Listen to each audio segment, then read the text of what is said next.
My name is Jerry Fielka. It's November 17, 2021. We want to thank William and Rob. I'm probably wrong about everything. The channel to tune into on YouTube, Facebook, and every other format. Thank you, gentlemen. Today, it's an honor and a pleasure to be here with Martin Holmes. Martin, where are you calling in from? Reno, Nevada. How cool. Well, Martin, it's an honor and a pleasure to talk with you. The first question is, what is the best thing for a human being? The best thing?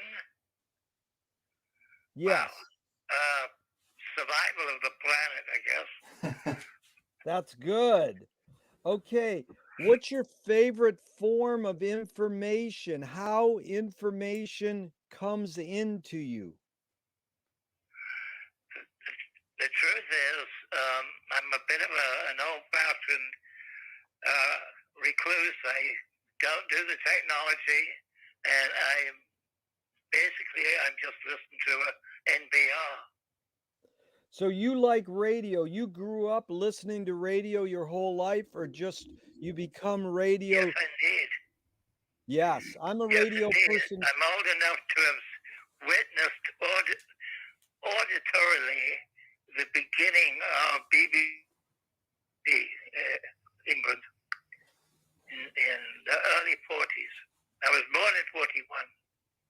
Born in 1941. BBC has really good radio. We listen to their shows a lot. It was fantastic in the late 40s and 50s when it was very, very new. No holds barred, no rules, no oversight. And, as a little kid, I was blown away. Martin, why do you think humans collect or gather information? Oh, God. Uh, they're seeking comfort on one level. And on the other level, they're paranoid about something terrible is going to happen to them, in our, shall we say, our primeval state. Is this need or want to collect information more innate or more invented by humans? Oh, that's so hard to answer. I'm not sure I can really give a definitive answer either way. But I'm It's not definitely asking. both. Yeah, I know it's both, and I know it's hard, but it's basically your hunch or your guess. I'd say in basic human animal inquisitiveness. Yeah. Do thoughts create emotions? I'm sorry, do what? Thoughts. Thought? Does thinking create emotions? Yes. Yes, I'm sure of that. Is thinking more innate or more invented? Did humans invent thinking, or is it in us innately? I think there was a wonderful book I read many years ago called Intelligence Came First. I don't know if you heard of that book. I'll look it up.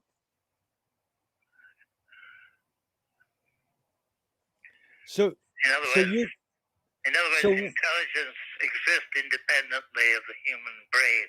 That's the basic premise. So oh wow, humans discovered it. Yes, that's my memory of what the book yeah, said. that humans discovered intelligence. Yes, it's an idea. Obviously, how can one say? Yeah. I mean, it's a wonderful question. Well, I appreciate that you really get what we're talking about here, because basically It's just, again, your hunch, your guess, your intuition. So the next one, Martin, is fill in the blank. I don't know what I think until I.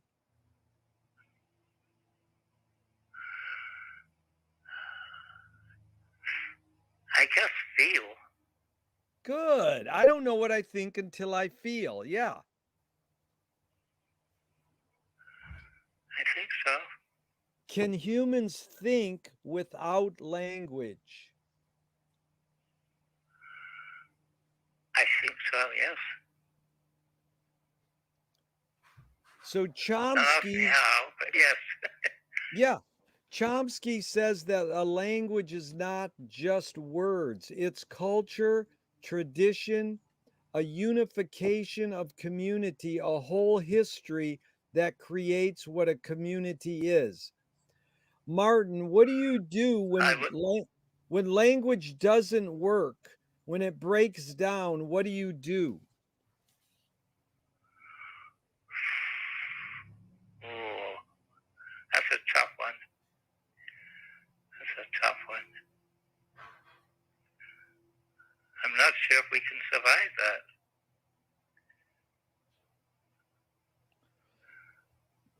But let's say you're talking to William, your friend who introduced us, and Yes, there's some communication breakdown. I mean, you guys communicate well with each other, you're friends, but sometimes yes, indeed. language does when language doesn't work, what do you do? How do you cope, or what's your strategy? Um, I guess it's willing the other person to pick up on what used to be called what was in one's heart, and that's kind of an abstract dynamic, and it's conveyed abstractly through the sound of the voice. That's the secret of oratory. You mean like the timbre, the way the voice communicates, not so much the content, the sound of the voice? I do believe that, yes, and I'm thinking of the Greek orators, uh, the Christian sermonizers that still exist today. I mean, there are people who persuade the masses of their followers through the sheer sound of their voices, even though they may be talking complete nonsense, in my humble opinion. I don't think that's humble opinion. I think that's pretty accurate, dude. That's very well put. So Thank you. yeah, Martin, your observations, I especially loved your part where you said in heart, the way, Yes. yeah, the heart is very important there. So it goes right along with the next question. Do you think humans are more, I know it's both and it depends, but in general, are humans more thinking beings or more feeling beings? Are they more head or more heart? I'm inclined to say heart. Yeah. I want to say heart. I'm not sure if my intellect will support that, but that's my feeling. And that's a beautiful statement because it reminds me of the power of positive thinking. Are you more a pessimist or more an optimist? Oh, jeez. I was born at the very beginning of World War II, so I was preternaturally orientated to being a pessimist, I think. Wow. In these two questions I are don't from, want to be. right. I've been trying all my life to be hopeful. Right. These two questions, more I'm thinking, are Alan Turing in 1950. Like you're Yes. 9 years old. He's asking these questions. Is thinking a function of the soul? Um, that's a really tough one.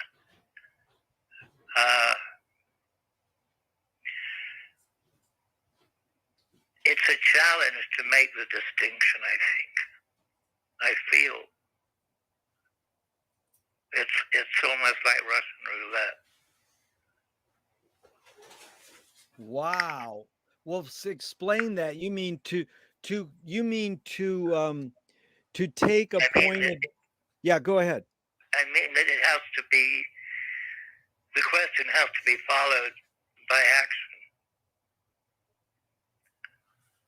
And so the action is analogous to pulling the trigger and hoping for the best. Right. That's heavy. So the second Alan Turing question is, can machines think? Oh God. Well, it depends on the definition, you know. So coming from a, shall we say, a primitive perspective, yeah, I'd say no. Yeah. I feel rather like the main character in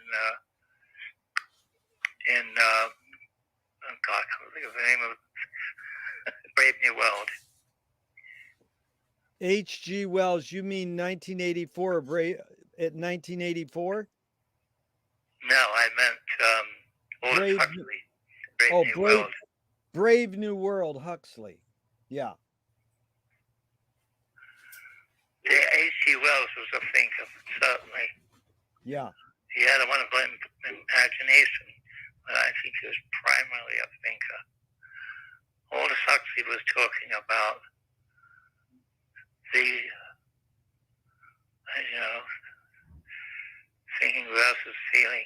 I think that's what he was getting at. I got you. I understand. So Huxley, yeah, Huxley is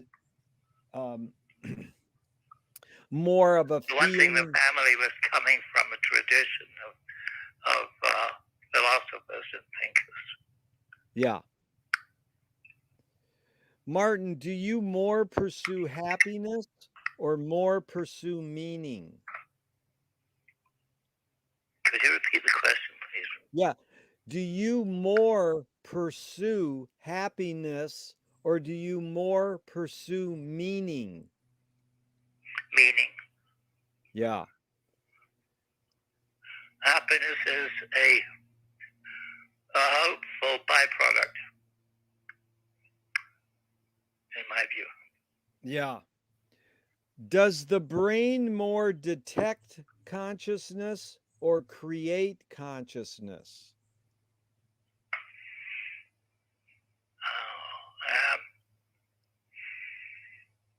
I would say check. Detect? You mean consciousness is there? I'd say the process was involuntary, so the brain is a check. Yeah. Consciousness is there bubbling away and we're just detecting it.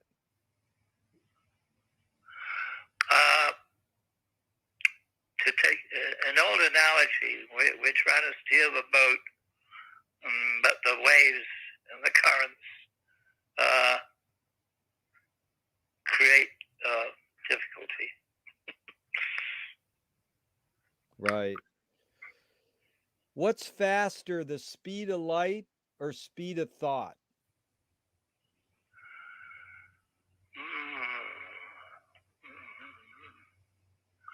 I'm not sure if I'm qualified to answer that. I'm inclined to think thought. Thought is faster. Yes, I agree. So there's a poet, Audre Lorde. She said you can't dismantle the master's house using the master's tools. Then another poet, Yvonne Rainer, responded and said, you can if you expose the tools. What new tool do you suggest? The jewels? Tool, Tool. Oh, the tool. Oh, I'm sorry, yes. Yeah. Oh, wow. Ooh. I'm kind of stumped on that one.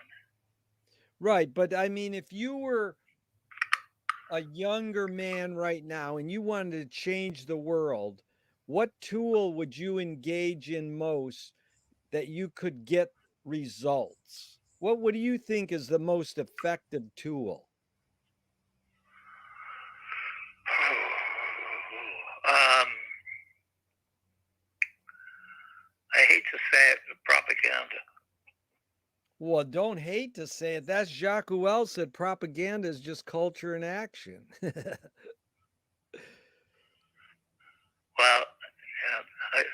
I'm thinking of all the negative associations with the word propaganda, I guess.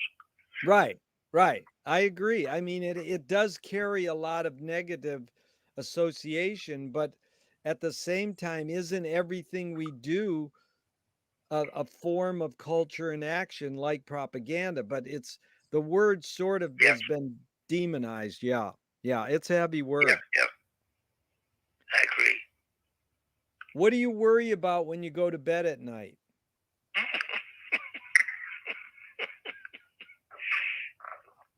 The list is very long, but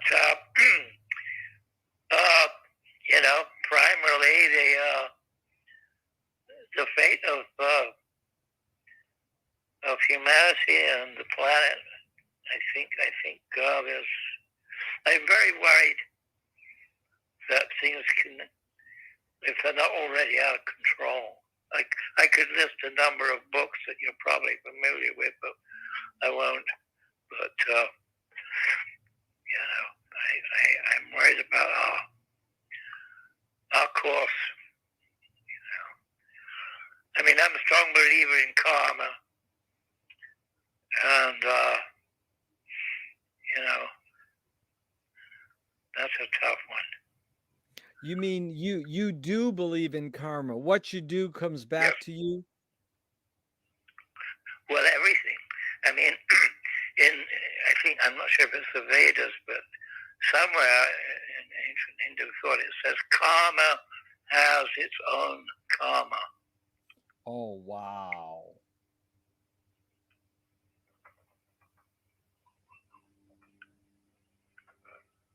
That is a good statement. Is karma more innate in humans or did humans invent karma? Oh, that's another good one.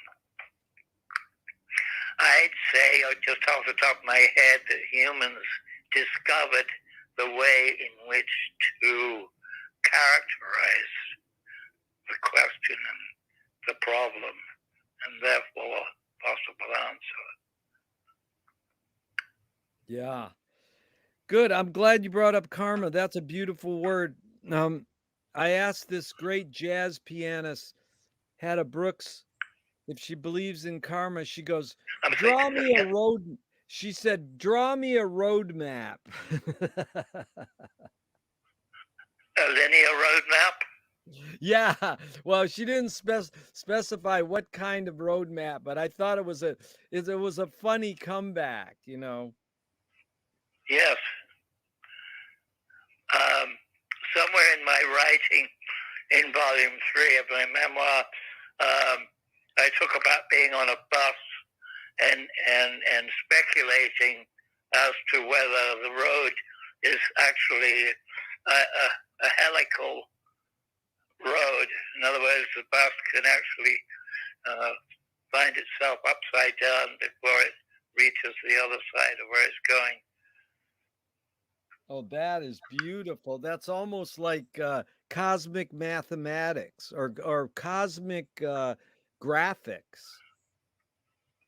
Yes, yes. So are you more afraid of old ideas or more afraid of new ideas?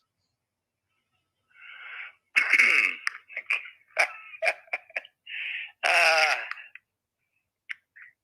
well, I mean, I think ideas can seem new because of the apparent novelty of the form. But some would argue that there are no new ideas. There are no new problems. It's all in the manner of presentation. Does that make sense? Oh, Martin, well, first of all, that makes a lot of sense. And secondly, I love how you laugh after each question because that's what we're here for, to have a good time. But I appreciate your comments I'm because thinking of Alan Watts, who used to do that a lot. I'm sure you know that.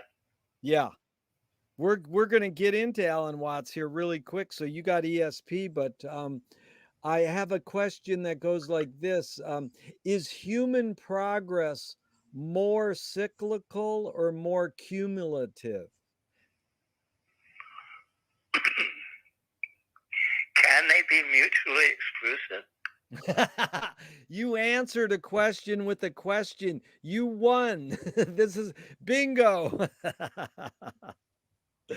Well, do you think we're getting, it's like a cone. It spirals up and down. We're getting better and worse, but we're kind of still going in circles. Is that sort of what That sounds perfectly logical statement. Martin, can you conjure up your earliest memory ever or one of them? I actually described it in my volume 1 in the very first page. My first memory of being in a perambulator, in a preambulatory, pre-everything, in other words, just a few months old. And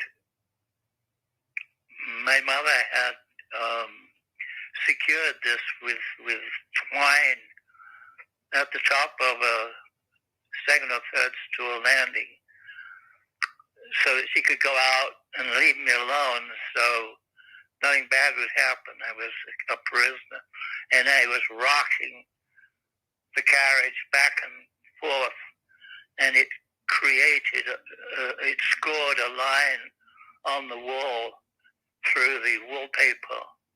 And I remember seeing this line and thinking I just drew a line.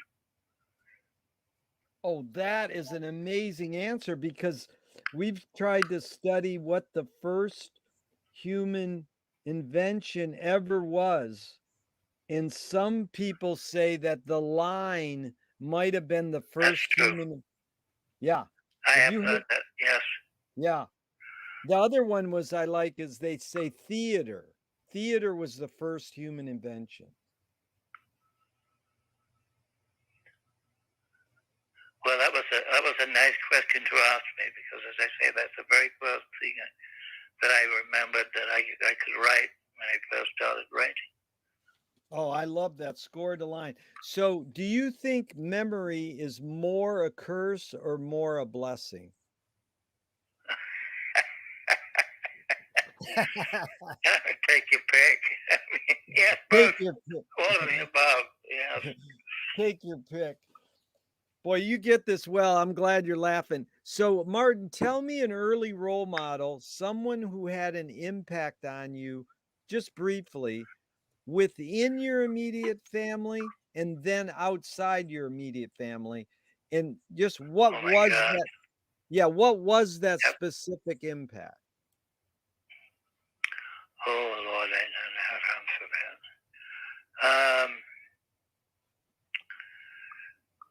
I was, my memory of my feelings at the beginning of my life was that everybody was too busy with what was going on to notice me being alive. So, I mean, everybody was, remote. The world was a blur, and it was a very volatile situation that I grew up in. So I'm not sure how to answer that, really. But is there one person or a memory of someone who had an impact on you, let's say, that you could articulate?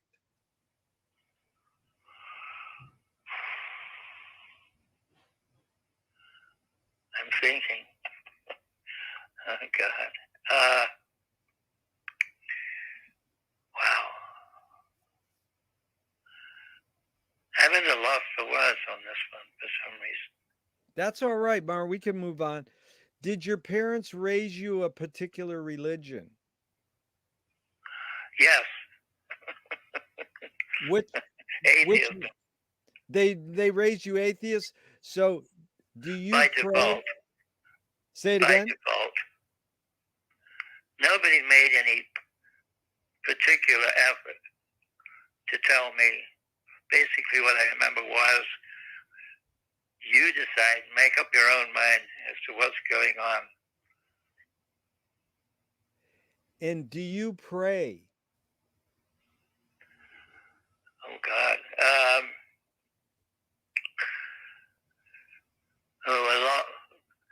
Quite a long time ago, I attended some practices that involved the term actualizations. And I think that's the closest to answering that. I like that actualization. If Martin, if God does exist, what would you like God to say to you after you die?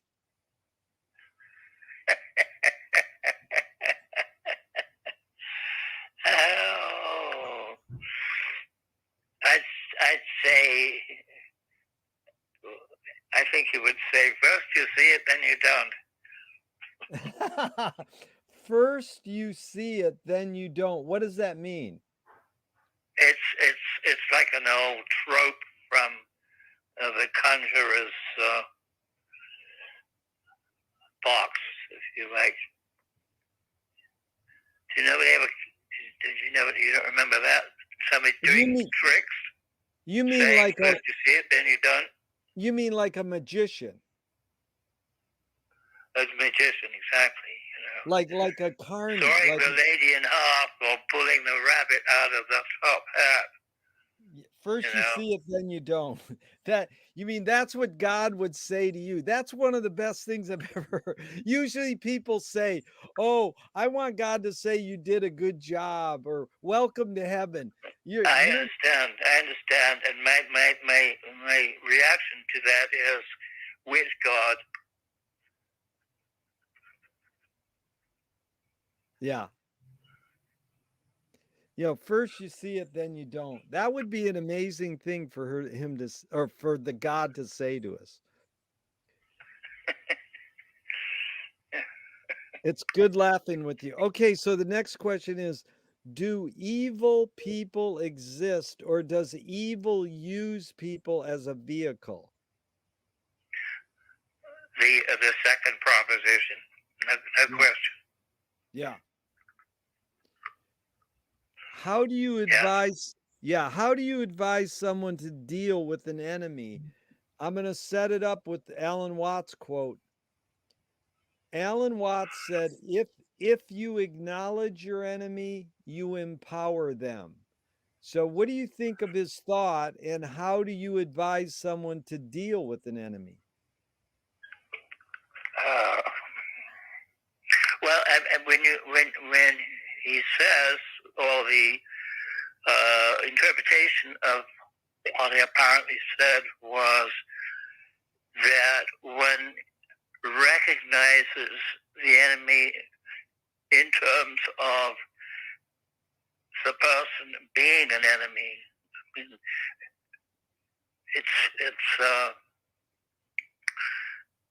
people are vessels that convey energies. And so the whole idea of humans being that autonomous, I question. Right, but is the human actually making the decision to be let's say not evil but confrontational, or do they think they're doing, I guess it goes to the let's go to this one. Does punishment work? Because if a criminal is robbing your house and they get caught, is it they might think, oh, my criminal skills weren't up to snuff that day, or do they go, oops, I was doing something morally wrong, you know?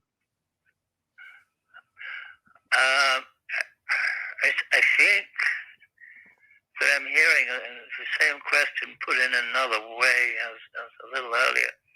I think that we collectively, individually, manifest energies that exist independent of us. And the idea of, quote, holding people fully responsible for their actions is a very questionable idea to begin with. That's the big hot word these days, accountability. They want to hold everybody accountable for their actions. They do yeah. Indeed. And I'm inclined to believe this is unrealistic. Yeah. Amazing. How did you learn that in life? From the way your parents raised you, or on your own, or how did you learn that? Well, I guess on my own, I guess is the easiest answer. But I really didn't get the kind of upbringing that most people assume. I was pretty much encouraged by default to figure things out for myself. And the kind of schooling I had was so atrocious that my inclination was to reject everything about it. So I had to discover it, like the world was a virgin arena. Beautiful word. Did you grow up reading a lot? Yes. Yes. What you were going to mention mechanism. Say it again.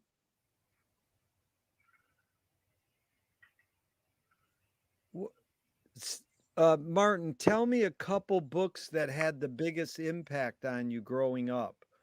Like God. A couple authors, a couple authors or a couple titles of books in, Jesus.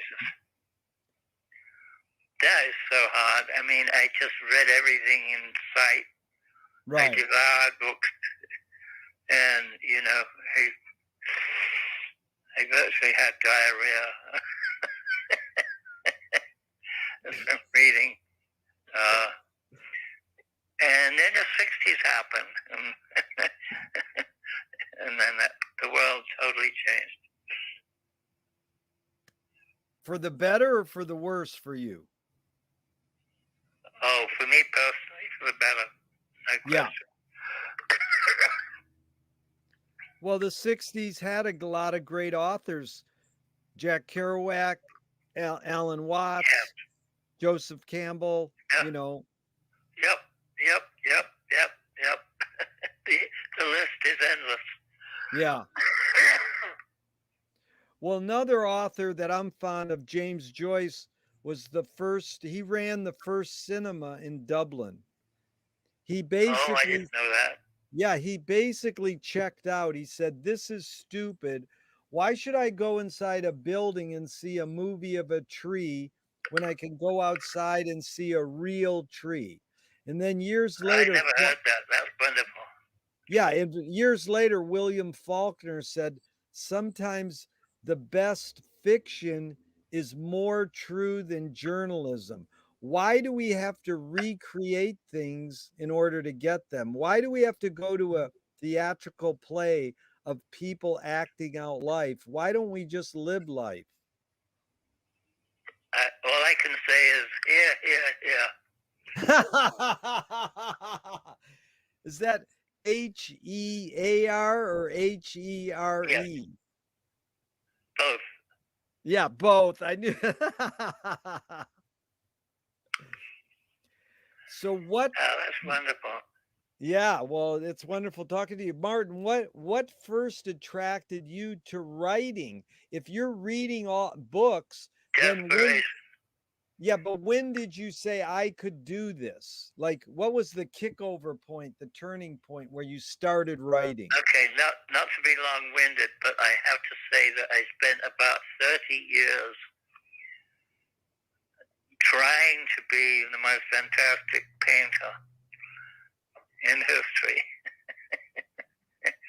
And at some point, I realized I am not. Nobody knows what the hell I'm doing. And do I even know what the hell I'm doing? And it was such a profound shock and disappointment. I had to do something to fill that void. And all I could think of was I need to write the story of my life. And then it was a matter of just channeling images, ideas, thoughts, memories that just flowed through my brain onto the page. And I did that for, nearly 10 years. So you mean you started writing 10 years ago? No, in 2000, I started my memoir in 2000.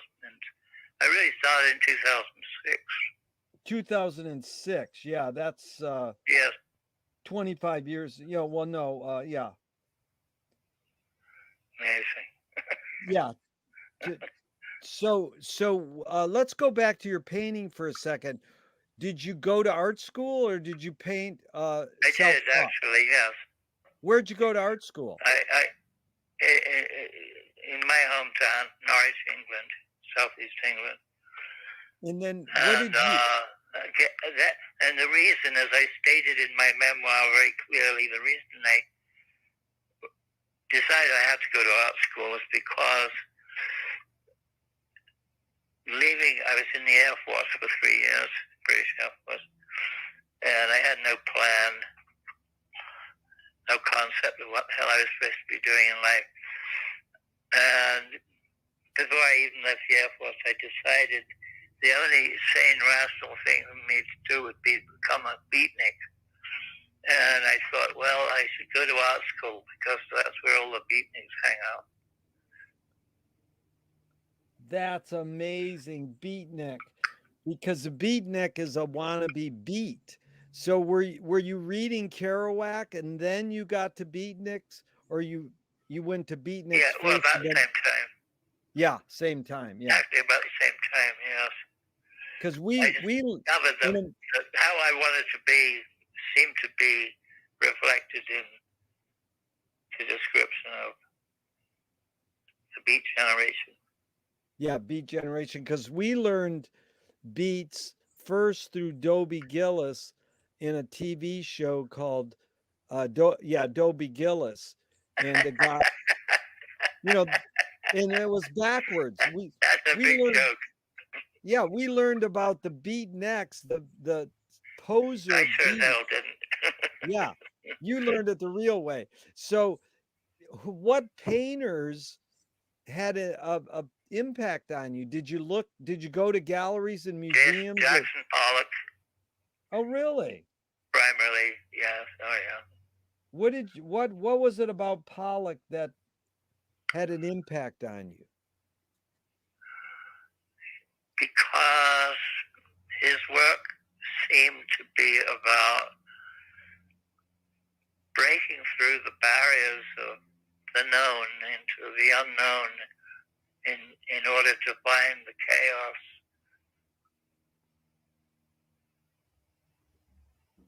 That is heavy. Barriers Cosmic chaos. Yeah. In order to bind was the verb B-I-N-D? Say again. What was the verb? Bind the chaos or find? What was the verb before the word chaos? Find. Oh, Find. find. Find the chaos. Yeah. Well, what were you gonna? What did you think if you found chaos? What would that lead to? I don't know. Further chaos, I suppose. So, a screenwriting teacher told me a great art or great film is when you can clearly see the intention of the maker. Stanley Kubrick says the opposite. Great film or great art is when you can clearly not see the intention of the maker. What role does intention play in your creative process? Oh, to be the ultimate barrier to clear, to transcend.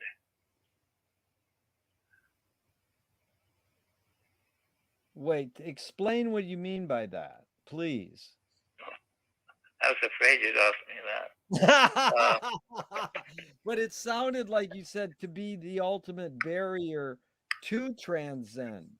Like don't you want to In other words, having cleared that barrier, one's consciousness is in a place is indescribable. Indescribable. Yeah, that's it. Yeah. Amazing. And so Marcel I have to Duchamp. just interject here, if I may, that my thinking was heavily influenced by the ingestion of a considerable amount of LSD over quite a long period of time. So what did that do that you think if you didn't take LSD, what did the LSD do? Was it you? Was it you or the drug? Which was more? Is a combination, but I mean the drug was the trigger to seeing beyond the form. To see beyond the FALL? The form, FORM. Say the word one more time. Transcend the structure. The structure. To see beyond the structure? Oh, the form, yes. FORM. Oh, I got you. The form, yes. The structure. Yeah. No, that's good. To see beyond the structure. That's good. That's really good. Yeah. And so Marcel Duchamp said there's no art without an audience. How much were you thinking of your viewer when you were painting, and how much were you thinking I was going to say that realization was what basically told me to quit, because I didn't think there was an audience. Right, but then now the second part is how much were you thinking of your reader when you were writing your memoirs? I was trying absolutely not to at all. Right. I was trying not to be a critic. I was trying, if that makes any sense at all, to allow it, whatever it is or was, to appear and flow freely out. Hope for the best. And you wrote with a pencil on paper? Scrap paper, yes. Yeah. So Marshall McLuhan says everything we invent extends some humanness or human sensorium. So like clothing extends our skin and knife and fork extends our teeth. What does the pencil or pen extend for you? What humanness? Well, my attitude was that this was the most simple and primitive tool of expression that I had at my disposal. And I felt the same way about the brushes I used when I was painting. But I like In other that. words, new brushes were absolutely impossible for me to use. Right. But what do you think it extended? What humanness, whether it's tangible or intangible, what was it extending out of you, Martin? What was the, with the idea that, let's say philosophy extends your consciousness and a knife and fork extends your teeth. What was the pencil or the paintbrush extending? What was it extending of you? Oh, I feel like trying to say something cute like, the moving finger writes and moves on. Right. That's good.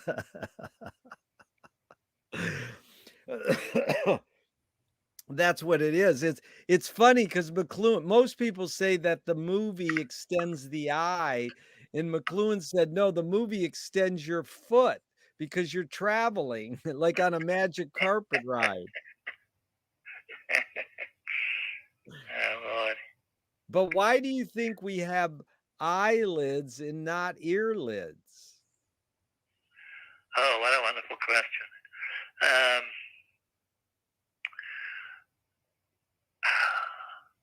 that's a great question. I mean, eyelids allow one to hide from one's own sight. But the ear, I guess you could stick your finger in your ear and that'll work, but I don't know how to answer. No, it's funny because you can't. An eyelid you can shut and not see, but an ear you can put your fingers or muffle, but sound always leaks through the vibration. It leaks through. You And you can't. can also see light through your eyelids. Well, you can see some light, yeah, but you can't see the image. But yeah, it's an interesting That's true. phenomenon. Yeah. Yeah. Do you think it's literally possible to multitask? To do what, sorry? Multitask. Oh, God. Oh, Lord. Personally, no. Yeah. I don't think I should try and talk for everybody else, but I think I seem to remember reading and being very convinced that it's a total illusion. It That is. basically it's everything is speeded up so fast that it cheats the brain's perception. So really, you're stopping and starting and stopping and starting. Yeah. Martin, what was the motive of the cave artist? Just your guess or hunch? So the motive of what? The cave artist. Oh.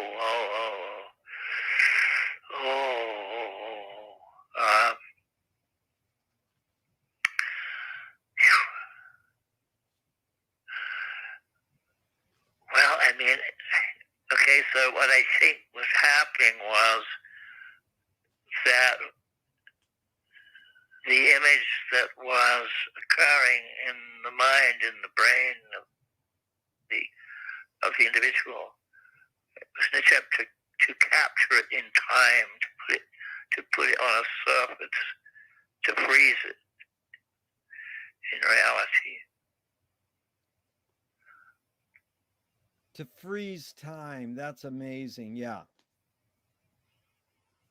Yeah, they want to freeze time on it. The Balinese have no word for art. They do everything as well as they can.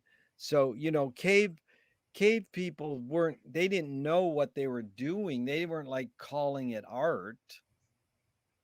Right. I read a wonderful book some time ago called The Origin of Consciousness in the Bicameral Mind by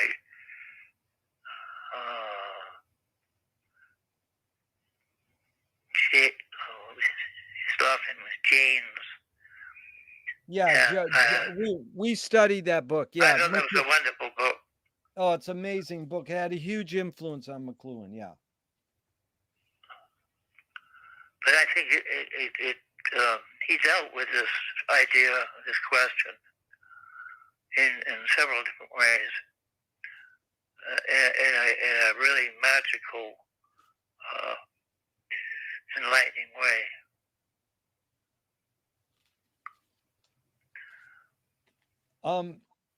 But it's interesting thinking of cave art in artist intention. You know, has it really changed? Do artists have a moral obligation?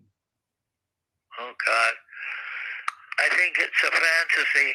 I think it's egotistical fantasy to think in these terms. Yeah. I mean, I'm sure you're familiar with the basic origin and progress of European art, but it wasn't until quite late in the game that an artist,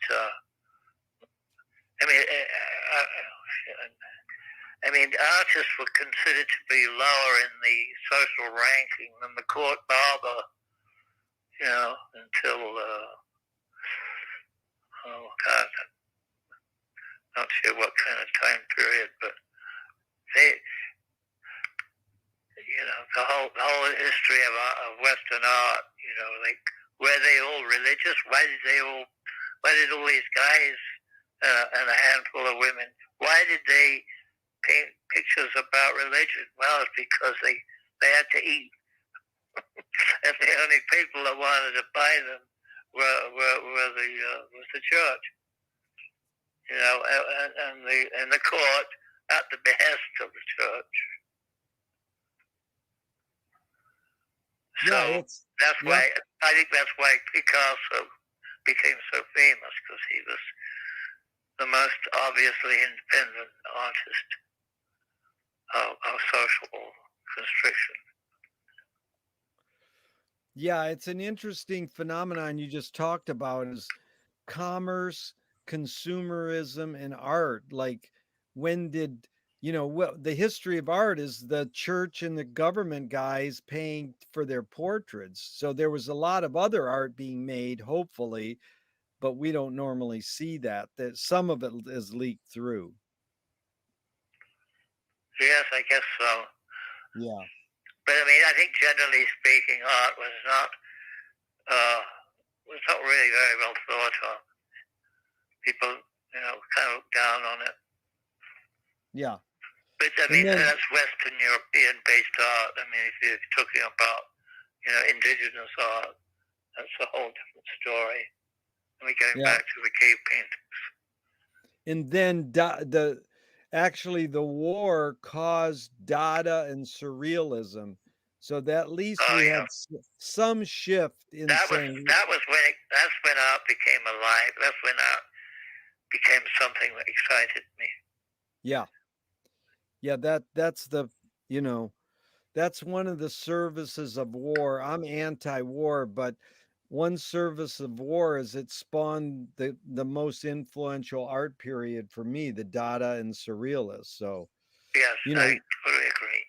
Would they have happened without war? Who knows? No, yes, right. I agree. Martin, what's more important? I would try and answer the question. Go ahead. No, I was just saying, it was a rhetorical question you ended your statement on. So I agree. Right. Yeah. What's more important, Martin, conviction or compromise? Oh, God. It depends on who's asking. It depends on the standards of play or the concept. What is the philosophical basis for demanding an answer to such a question? It's really good. You know, it took 25 years asking that question before someone said, it depends on what you mean by important.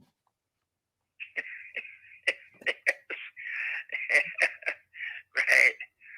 Yeah. Oh God, yes. I mean that word. I mean, there's a universe between different interpretations of that. You've accomplished a lot in your life. How do you rate these three elements? Luck, skill, and ambition. What played the biggest role, second and third?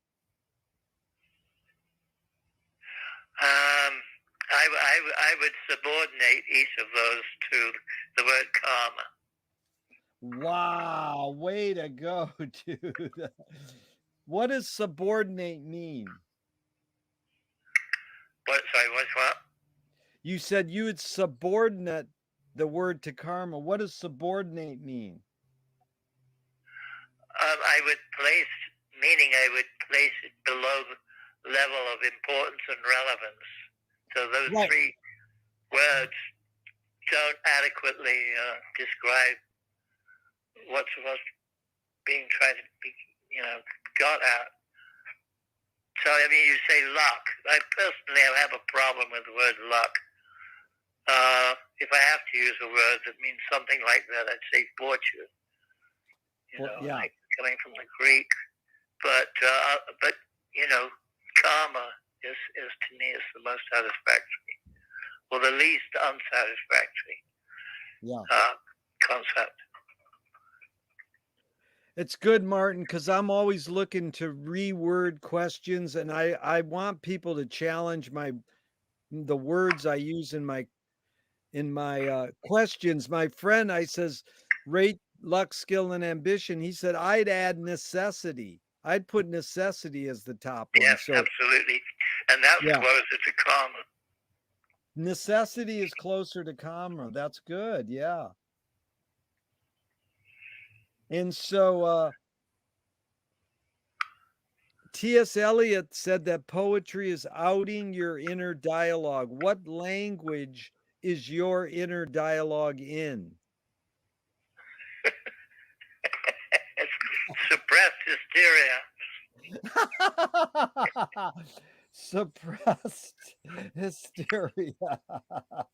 Dude, that's got to be one of the greatest answers I ever had. That is good. Suppressed. What does that look like? Oh God. Oh man. It means like, is it safe to go outside the door? Yeah. What is safety? That's a good follow-up. Well, we could talk about safe meaning. Will the consciousness survive the experience? Nice. Can art making be egoless? Second, please.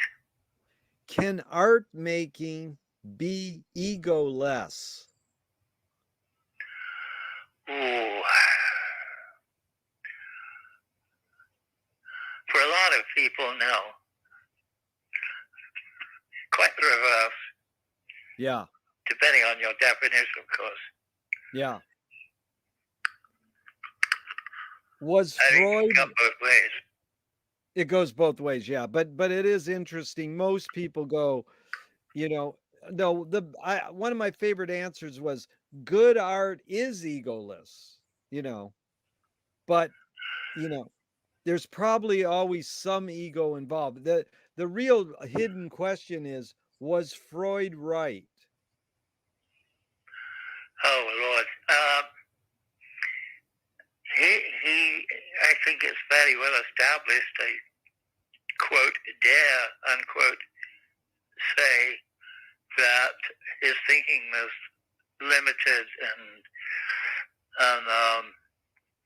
Jung and others, upstaged him pretty handily. Yeah. So I mean, that's not exactly a novel conclusion. But I knew I was told not to get too long-winded in my answers. I'm trying really hard to keep it simple. Oh no, that you do it, Martin. These are great. It's like we're getting through a lot here, but it is interesting how dominant Freud is in our culture, and we just go along. Oh Like yeah. if somebody goes, is art making egoless, and then people don't go, well, what's ego, and who invented this word, and is it accurate? Well, I think I mentioned that book, Origin of Consciousness in the Bicameral Mind. That guy really deals with that question really, really well, better than anything else I've ever read, I think. Yeah. I mean, in the Western European canon, if that makes sense. That makes a lot of sense. It's a really important book. McLuhan has a page and an illustration from that book in one of his books. No, it's highly influential book. That's really important. Okay, Martin, is perception reality? Oh God. Ask the Buddha. The guy went That's up to an easy answer. Yeah. No, right, enlightening one. No, that's a very enlightening. The guy went up to the Buddha and said, "What's the most important question I can ask you?" And the Buddha went, "The one you just asked me."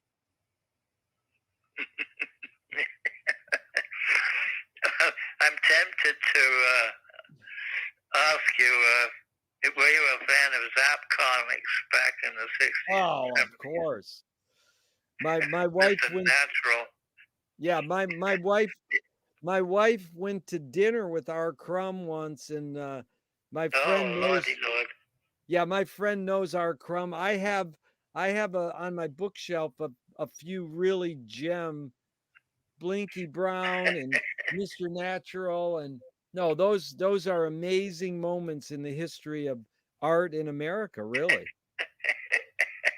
I love the one, if you can possibly remember, where Flaky Foot climbs up the top of the mountain to ask the meaning of life from Mr. Natural.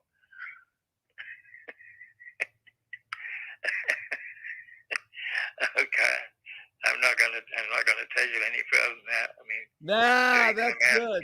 You can't remember. Yeah, that will make the listeners go out and find it on eBay or wherever on Wikipedia, and they'll find Zap Comics.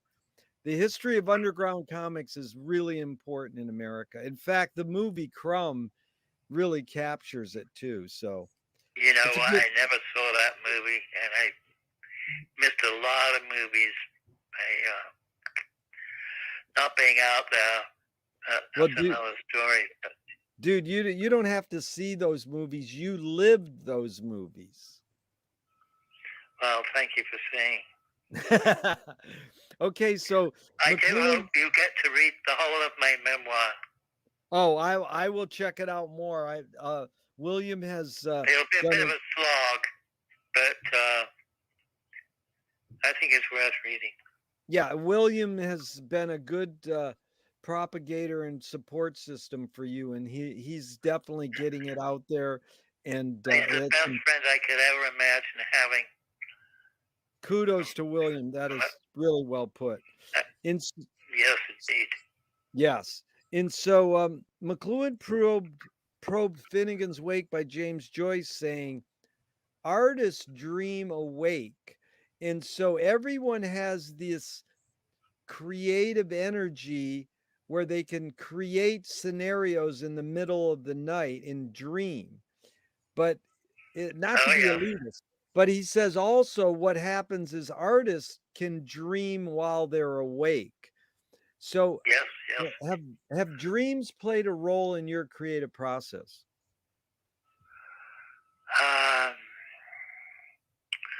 That's a hard one to answer, actually.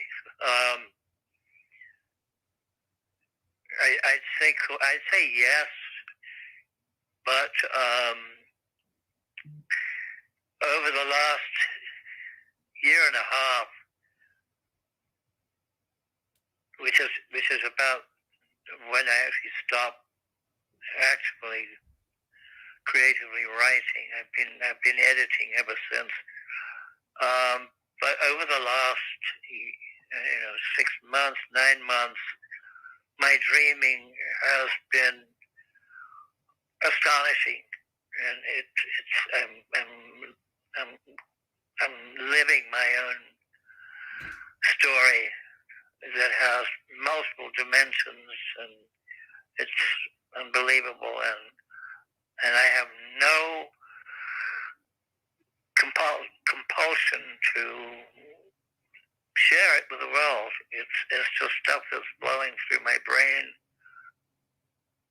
and I don't feel like the world needs to share this, but I think it's a compensatory process that's the result of actually taking a break and actively creating.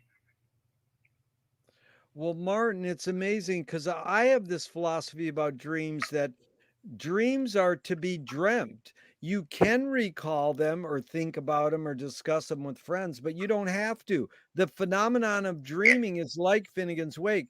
Like Beckett said, or somebody said, Finnegan's Wake isn't about a dream, it is a dream. So, like, dreams are just dreams are dreams. But can you briefly recall any dream scenario and just something that you've remembered, like a little quick quip of a dream description that you had? Oh, God. Oh, Lord. Oh, Lord. It's hard to answer that.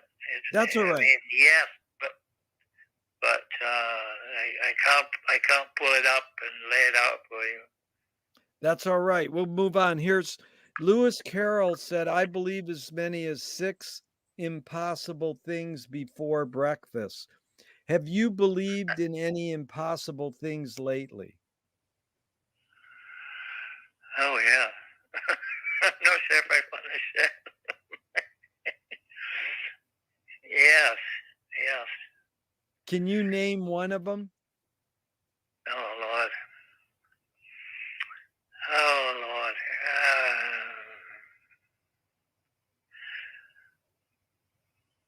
I don't know how to answer that, frankly. It's more like I'm deluged when I sleep, and it's sort of like a storm passing over. It doesn't stick around and give me the space to describe. Really, it's a kaleidoscope.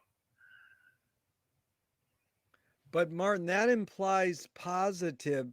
Do you ever have a nightmare and what's your feelings? Why do humans have nightmares? Uh, well, they are manifestations of basic insecurity and fear. And I think if one has had enough exposure to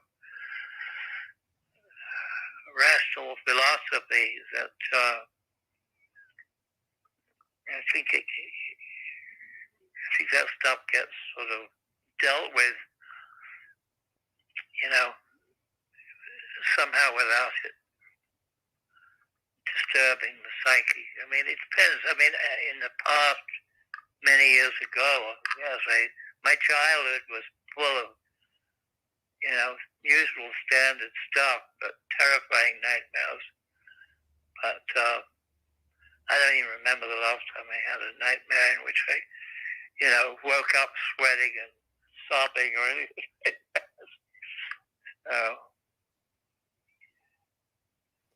But it's My interesting. nightmares are the real, so-called alleged real world ones, like,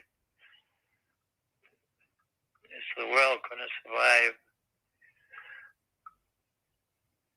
Yeah, it's interesting I mean, why. the world as we know it. Yeah, it's The interesting world will why. survive, but are humans going to be part of this? Yeah, That's the thing.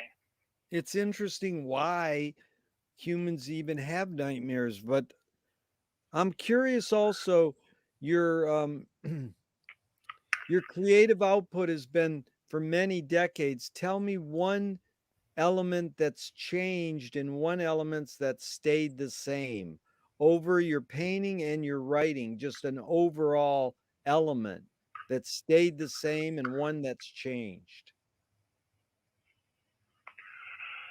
Ooh.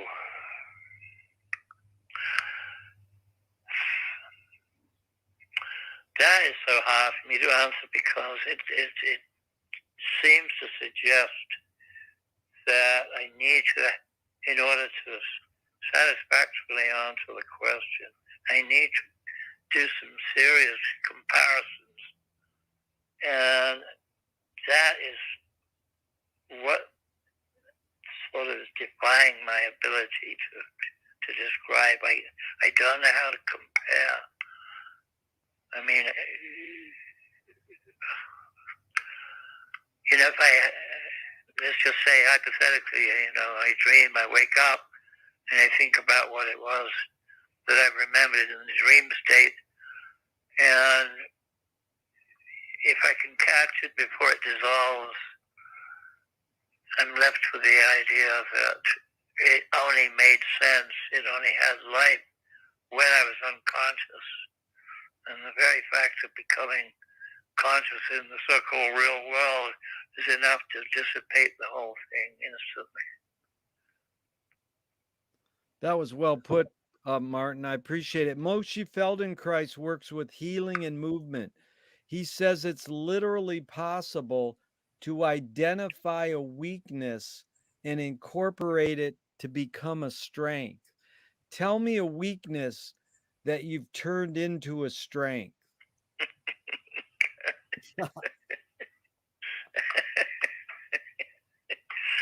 Oh, Lord. Uh, well, you are no doubt familiar with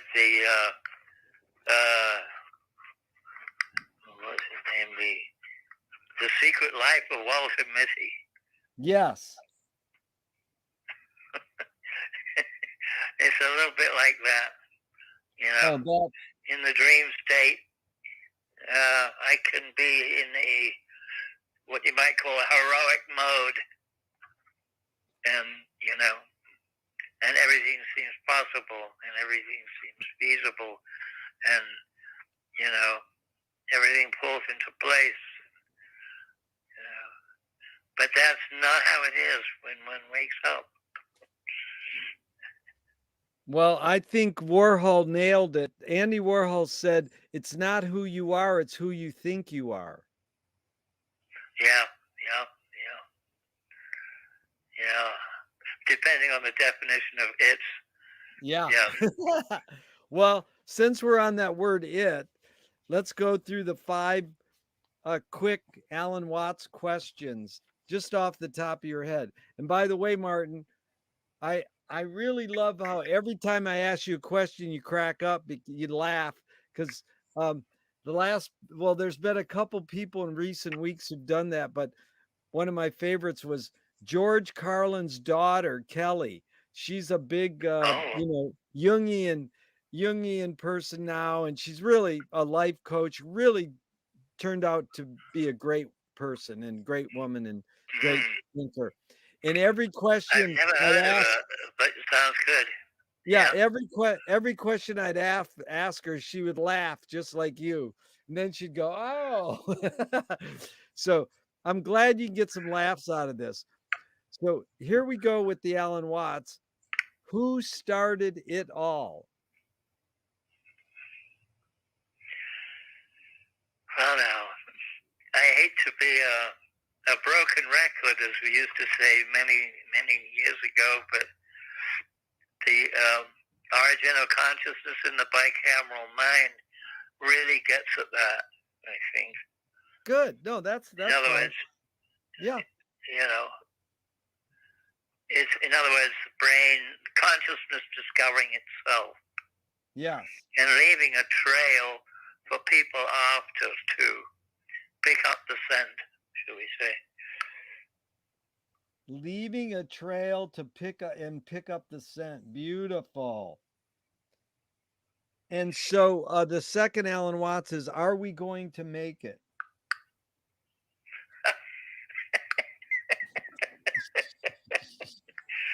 Oh, Lord, that's the funniest one yet.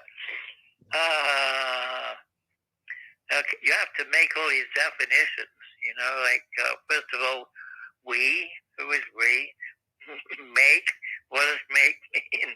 It, what is it? That's you know? good. You broke that one down. You broke that one down in good. the form that we believe is existing now, it's an impossibility. I mean, everything in the future is a redefinition and a reinvention of everything you can say is real. Yeah. You know, again, you know, the history is a trail. You know, like a snail's trail. Yeah, a trail. Yeah. History is a trail. That's good. And so the third one is, where do we put it? Where do we put what? Where do we put it? It. Oh, man.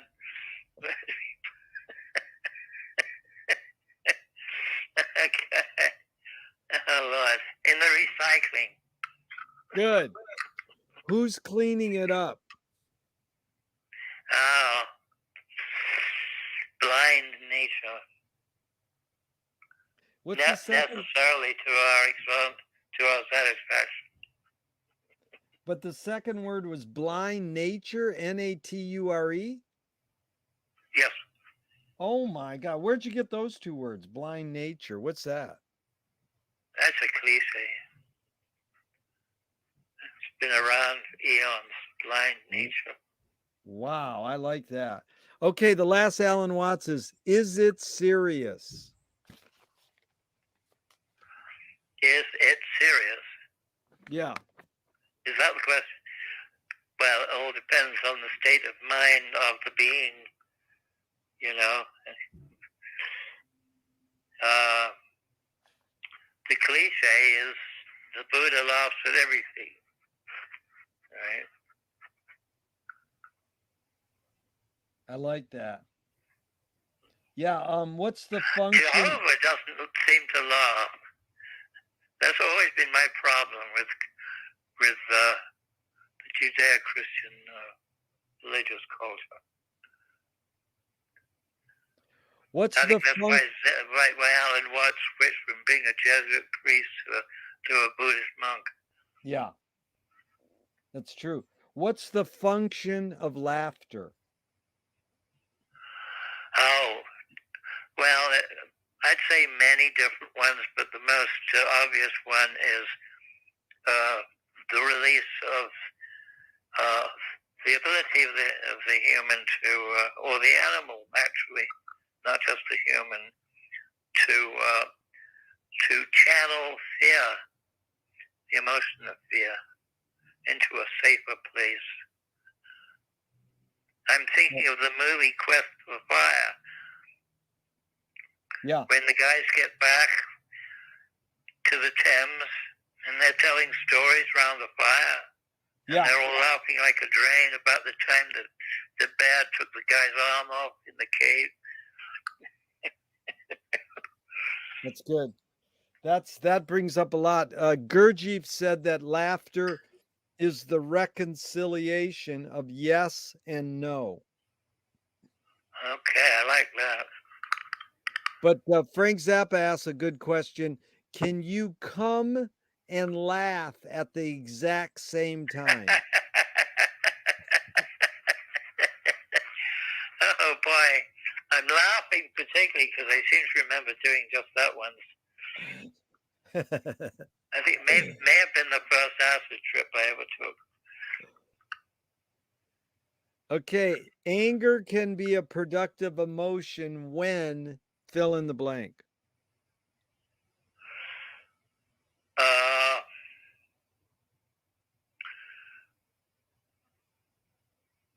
When survival is at its most crucial. Yeah. That's good. What's the most significant difference between women and men, physical aside?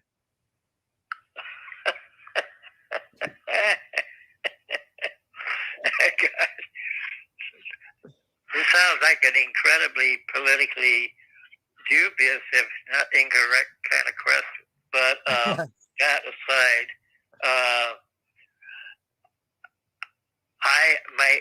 my inclination is to dodge the question because of being concerned that the answer might challenge the very difference between the two. And I, for one, actually do not want to upset the balance.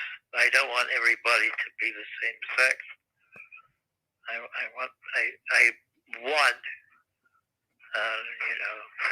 that's a questionable kind of thing to say, but I prefer personally for them to be two separate sexes. Yeah. So I'm old-fashioned. I'll tell you, Martin, I think I really love your response. My inclination is to dodge the question. Now that's honesty. I love that. So, what caused matriarchy? Matriarchs? Yeah, what caused matriarchy? Yeah, rule by women. That's a hell of a question. Yeah. I mean, first of all, there's a hell of a lot of people out there who just totally don't believe it. That there ever was, like the whole idea of Amazons was some fantasy dreamed up. No, I mean, again, I'm sort of dodging the question. I mean, it's circumstances. Yeah. Physical circumstances. I think is not a very satisfactory answer, but what was going on at the time in that place led to ... Yeah, no, that's the right. I mean, there's no right or wrong answers, but biology caused matriarchy because women gave birth and they sort of ran the ship.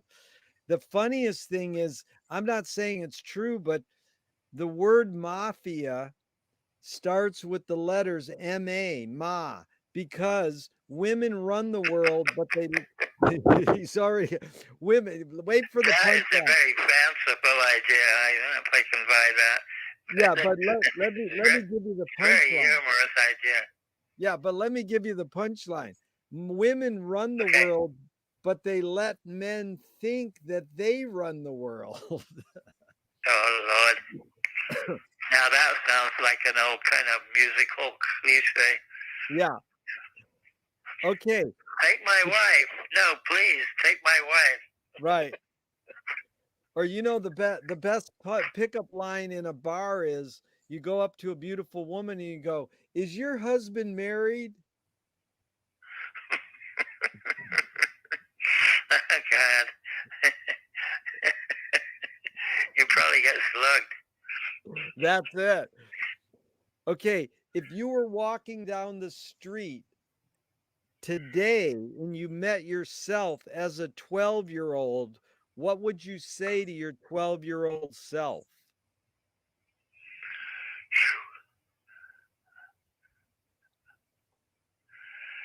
Wow. I don't know. Hang tough, I suppose. It's possible to survive. Yeah. Beautiful. How do you find peace of mind, Martin? Oh, when you're dead. Wow. Oh, perfect lead in. Can you forget to die? When you forget to die? No, can you forget to die? Oh, what a wonderful question. Now I'm thinking of Edgar Allan Poe. You know, Yeah, one of his stories.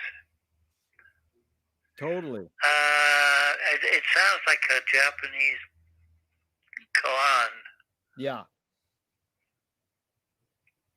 In other words, there's no real answer, but it stimulates the brain training. Yeah, it's good. So, we just got a couple more here, 5 more minutes. It's really been fun, and I'm glad that you helped me laugh today because I love laughing, but at the same time, you made me think a lot. There's a lot you brought up. There's a line, Martin, that goes, "You create what you resist." The comedian Bob Goldthwait morphed it into, "You are what you hate." James Joyce said, Right? "It's a Yeah, James Joyce said it's a curious thing how your mind is super saturated with the religion in which you say you disbelieve." And Right, right, right, right, Yeah, right, right, right. yeah, and Louis Buñuel All I nailed can it. say is this sounds very much like Werner Erhard What does he say? from a, well, do I have to remind you? You must know who he was and what he was about and what he said, No, remind me. right? Tell me. Go ahead. Remind me. Werner Erhard, the consciousness-raising movement of the 60s and 70s Yeah. into the 80s, who basically pirated everything that was ever said wisdom-wise and carved it into a consumer-orientated society's favorite fast food. You mean EST? Was that it? Who? No, I'm not sure what movement he was called. Was his movement called EST? The consciousness-raising movement. Okay. Yeah.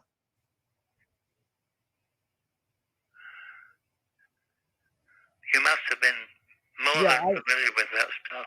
Yeah, I know what you're saying, because Louis Buñuel said, "Thank God I'm an atheist." So it's you become what you. I like that. Yeah. Okay, if Oh, you. yes. One of my favorite movies of all time. And I saw this just as soon as I got out of art school, and the Air Force started art school, was a Chien Andalou. Oh yeah. And that was one of the most mind-blowing cinematic experiences of my life. Totally. It's an amazing movie. It had a huge impact on me. I love it. It's an amazing movie. Yeah. And so just a couple more. If you were in a vat of vomit up to your neck and someone threw a bag of and someone threw Oh, what a nice thought. Yeah, you're in a Did you vat of ever see vomit. the movie The Magic Christian with Peter Sellers? Yes, that's good. Magic Christian's written by one of my friends' dad. It's Terry Southern wrote it. I think. I'm pretty sure. Oh, wow. Yeah. Okay, you're in a Sort of vat of. reminds me of the last scene in that movie. It's very close to that. So you're in a vat of vomit. Where up the to your neck. policemen take off their helmets and dive into the big vat to retrieve the 5-pound notes. Okay, Martin, you're in a vat of vomit up to your neck and someone throws a bag of shit at your face. What would you do?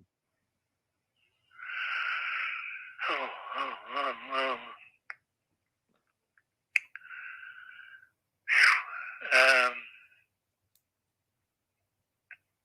I'm not sure if I could have retained my consciousness by that point. So I think I would have died or passed out before that question could even be relevant. I've never had that. That is about the worst thing. Whoever thought of that one? Not you, I hope. No, I didn't think of it. My friend who was like Damien Runyon, really great Altacocker I met, because he felt it was a a question that resembled the human condition. So yeah, it's a doozy. Well, we just got a couple more here. You know, Thornton Wilder wrote Our Town. He said, art is confession. Art is the secret told. But art is not only the desire to tell one's secret, it's the desire to tell it and hide it at the same time. You've laid your cards on the table for 90 minutes. I'm not insinuating you haven't answered this, Martin, but what's it really all about for you?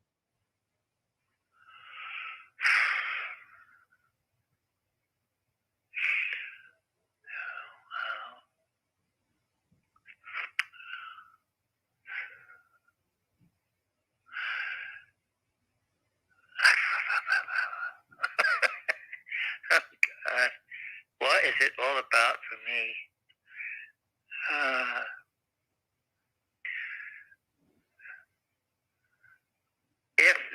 If there is an answer to everything, am I able to handle it, and will this see me through to my subsequent lifetimes? That is great. Wow. So, do you believe in life after death? By default, if I have to believe in something, I believe in reincarnation. Yeah. You know, you will love this. Paul Krasner says, I believe in reincarnation in one of my past lives.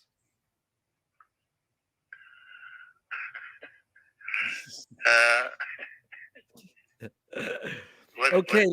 Was that a question? No, that was just a stupid joke. I believe in reincarnation in one of my past lives. Okay. So here's the, yeah. Anyways, Martin, it's been an honor and a pleasure. Here's the last question. I want to thank you and thank William for hooking us up. The last question is, what gives you the most optimism?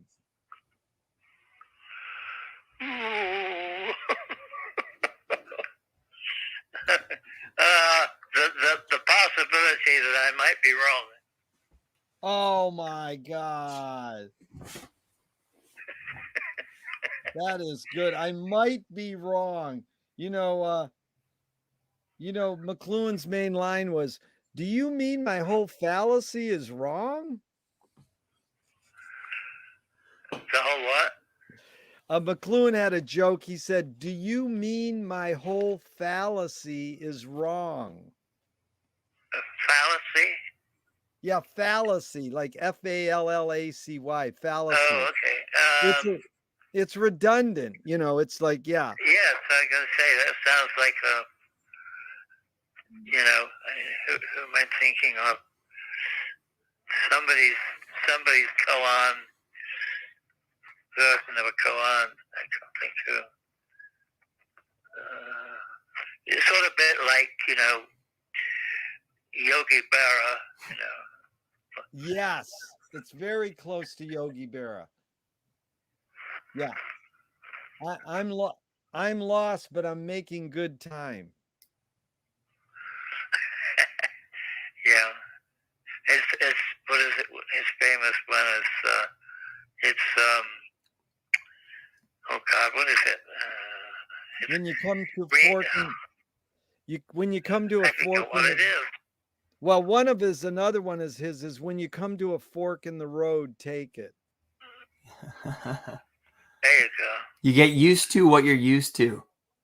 Yeah, get used to what you're used to. There's the voice of God coming in.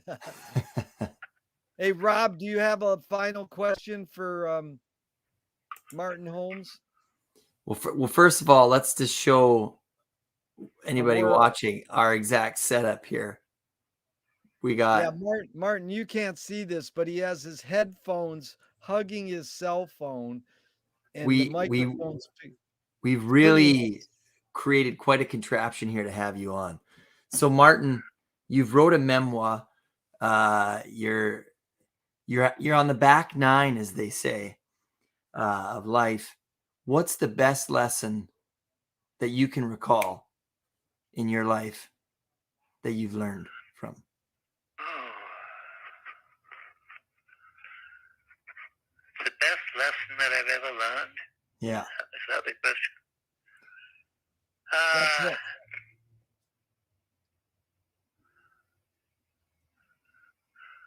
Boy, that's tough. Well, I mean, I could dodge it by saying the best lesson I've ever learned is waking up and realizing that I'm still alive. Good. Kind of lame. I don't think so. You are alive, dude. That was amazing. It was really fun, Martin, being here. Thank you, Rob, for helping us. And I echo that, and that was a wonderful experience for me, and I'm very happy to have participated to the extent that I modestly could. You did great. You did great, Martin, and it was really fun because all we're here is to have fun and laugh, and you helped me laugh. And if you knew me better, you'd know what an amazing achievement that was. Anybody who knows about dodging my questions, that's the important thing. So dodging is good, but in essence, you really helped us suss out